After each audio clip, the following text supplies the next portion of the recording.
कल ही किसी पुराने मरीज से बात हो रही थी। उनके अनुसार 2008 में जब मैं कोरोनेशन हॉस्पिटल देहरादून में था, तब मैंने उनका ऑपरेशन किया था। पिछले ही महीने वे सरकारी नौकरी से रिटायर हुए और उनका प्रश्न था कि क्या मुझे गाय का कच्चा दूध पीना चाहिए? फिर उनकी लंबी बात शुरू हो गई कि कैसे फलाने आचार्य वीडियो में बता रहे थे कि गाय का तुरंत निकला हुआ दूध बीमारियों को जड़ से खत्म कर देता है, इत्यादि, इत्यादि। मैंने उनसे कहा कि वो ऐसा भूल कर भी ना करें।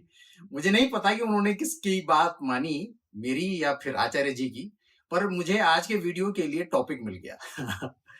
तो आज हम बात करेंगे कि क्यों लोग ऐसी बातों पर विश्वास कर लेते हैं और कैसे ये सारा खेल चलता है और कैसे ये बड़े-बड़े क्लेम किए जाते हैं और क्यों लोग उनकी तरफ आकर्षित होते हैं।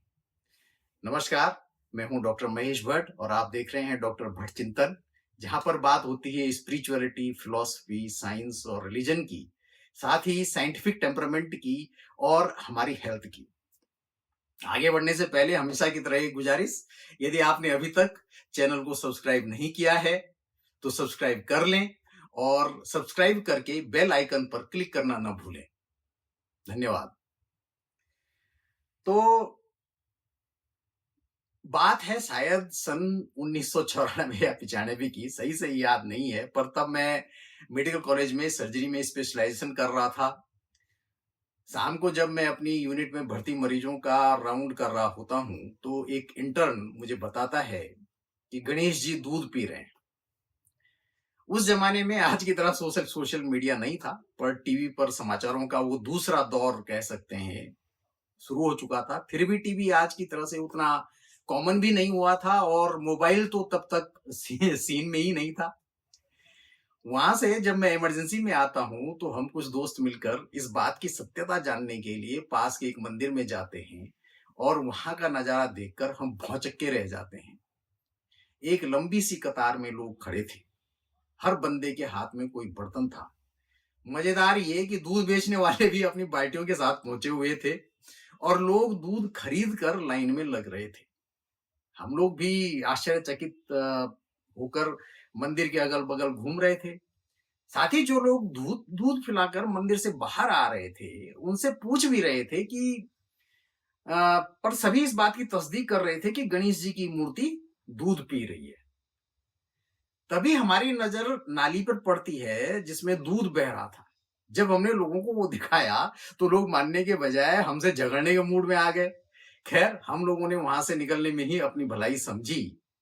उसके बाद मेरे लंबे करियर में अनेकों घटनाएं, जहां पर अर्ली स्टेज के गरीब ब्रेस्ट कैंसर के मरीज को, जिसको कि हम सर्जरी करके बचा सकते थे, वो 2004-5 में बड़ी तेजी से विख्यात हो रहे एक बाबा जी, जो कैंसर समेत अ, सभी रोगों का इलाज उस समय पर कर रहे थे, उनके पास चली जाती है और कुछ ही महीने बाद एडवांस स्टेज के कैंसर के साथ हमारे पास वापस आती है, जहां पर उसका ऑपरेशन भी संभव नहीं था और उसको बचाया भी नहीं जा सकता था।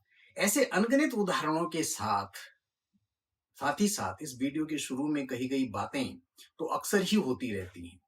यही कारण है कि 2017 में वॉलंटरी रिटायरमेंट के बाद मैंने अपना काफी समय पब्लिक हेल्थ के इन्हीं मुद्दों पर लगाया और हेल्थ के स्पिरिचुअल डायमेंशन पर रिसर्च शुरू की। ऐसा क्यों होता है? लोग कैसे इन सब झांसों में आते हैं और अपना समय, पैसा और स्वास्थ्य खराब करते हैं? ऐसा नहीं है कि ये एक देश या धर्म की बात है। ये अक्सर सभी जगहों पर और सभी धर्मों और मान्यताओं में प्रचलित है। साइंटिफिक रिसर्च में पाया गया है कि किसी भी बड़े हॉस्पिटल की ओपीडी में एक बड़ी तादाद, लगभग 60 से 70% तक ऐसे मरीज होते हैं जिनकी बीमारी साइकोसोमेटिक श्रेणी में आती है। मतलब कि उनको सिम्टम्स तो होते हैं, लेकिन उसका कारण साइकोलॉजिकल ज्यादा होता है। अपने देश की विशाल जनसंख्या में इस प्रकार की समस्याओं के साथ ही साथ मेंटल हेल्थ की समस्याएं मिलकर एक बहुत बड़ी तादाद ऐसे मरीजों की हो जाती है, जो डॉक्टरों की, बाबाओं की, तांत्रिकों की, झोला छापों की, यूट्यूब पर चलने वाले हेल्थ वीडियोस की, सबकी दुकान चलाते हैं। ऐसे में लोअर क्लास और लोअर मिडिल क्लास के लोग भी बहुत होते हैं। और इस पूरे मकड़ जाल में वही सबसे ज्यादा फंसते हैं और लुटते पिटते भी हैं। मैंने यहां तक देखा है कि लोग बाबाओं के चक्कर में अपना बहुत पैसा बर्बाद कर देते हैं और कई प्रकार के शोषण का शिकार होते हैं, वो अलग। अब आते हैं असली मुद्दे पर। ये बात बिल्कुल सही है कि इनमें कुछ लोगों को इस प्रकार के विभिन्न इलाजों से फायदा भी होता है, जिनको कि जमकर भुनाया जाता है। इसका कारण है हमारे शरीर का एक ऐसा कारनामा जिसको प्लेसिबो इफेक्ट कहा जाता है, और जो 30% लोगों को उनके विश्वासों और मान्यताओं के बल पर ठीक भी कर सकता है। लेकिन इसमें उन लोगों को न तो कोई डेटा होता है, न ही उनके बारे में बातें बाहर आ पाती हैं, जो ठीक नहीं होते या फिर जिनकी हेल्थ पर बहुत बुरा प्रभाव पड़ता है। इस पूरे सिस्टम की व्यावसायिक समझ बहुत ही गजब की होती है। यहाँ पर धर्म, अध्यात्म और विज्ञान का ऐसा घालमेल तैयार होता है कि लोगों की भावनाओं, विश्वासों और परेशानियों को एक बहुत ही सोफिस्टिकेटेड तरीके से डील करके ये पूरा सिस्टम उसको भुनाता है। हमने अपने अध्ययनों में पाया है कि इन सभी कार्यक्रमों को राजनीतिक संरक्षण भी मिलता रहता है। हमने ये पाया है कि इन सारी प्रक्रियाओं को हम 3 ग्रुप्स में डिवाइड कर सकते हैं। नंबर 1, जो स्वास्थ्य के हिसाब से सही है, जैसे कि योग करना, मोटिवेटेड और पॉजिटिव रहना इत्यादि। नंबर 2, ऐसे क्रियाकलाप जो न्यूट्रल हैं, मतलब जिनका ना तो फायदा होता है और न ही नुकसान। और नंबर 3, ऐसे काम जो स्वास्थ्य और पब्लिक हेल्थ के लिए नुकसानदेह होते हैं, जैसे जैसे शर्तिया इलाज करना, सभी रोगों के इलाज का दावा करना, मानसिक रोगों के इलाज का दावा, मिर्गी और कैंसर जैसे रोगों के इलाज का दावा इत्यादि। कभी कभी तो ये यहां तक भी पहुंचता है जहां पर हेल्थ सर्विसेज के लोगों को विलेन की तरह से देखा जाने लगता है। ये लोगों के इंडिविजुअल हेल्थ और पब्लिक हेल्थ के लिए बहुत नुकसानदेह साबित होते हैं, जैसे कि कच्चा दूध पीना, गोमूत्र चिकित्सा, यहां तक कि बात पहुंच रही है जहां पर विभिन्न रूपों में गोबर खाने की सलाह तक दी जा रही है। ऐसे ही विभिन्न प्रकार के इलाजों से बहुत बड़ी समस्या पब्लिक हेल्थ के लिए क्रिएट होती है, पब्लिक हेल्थ सिस्टम के लिए क्रिएट होती है। जैसे कच्चा दूध पीने से हमको इन्फेक्शंस हो सकते हैं और हमको पेट की परेशानियां हो सकती हैं। इनफैक्ट कच्चे दूध को सबसे ज्यादा रिस्की खानों में गिना जाता है। इसी प्रकार से गोमूत्र और गोबर भी हैं, ये तो बहुत खतरनाक इन्फेक्शन को जन्म दे सकते हैं।